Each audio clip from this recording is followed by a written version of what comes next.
একদিকে ওয়েলকাম অনুষ্ঠান, অন্যদিকে চিকিৎসা অপেক্ষায় রোগীরা।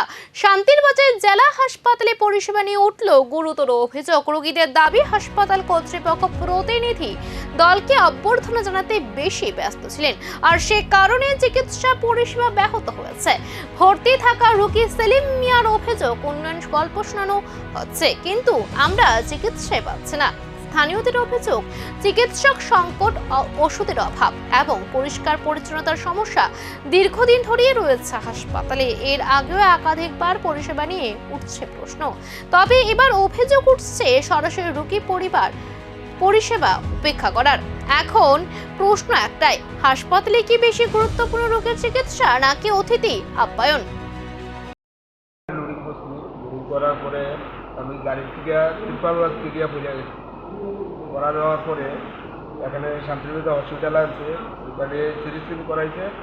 করার পরে তারা একটা ইঞ্জেকশন লেখাইছে, ইঞ্জেকশনটা দিছে, তারপরে আরেকটা দিছে। দেওয়ার পরে শুধু ওখান থেকে শুধু ঘুমাইতেই আছে, মানে ব্যথা ব্যথা কোনো কমানোর লোকের নাম নেই। ডাক্তার আইছিল?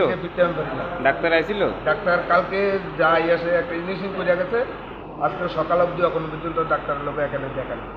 ডাক্তার আইছেন এখন? এমনি আইয়া কাগজ টাগজ চাইয়া গেছে তারা। আচ্ছা, এখন আপনি কি চাইতেছেন?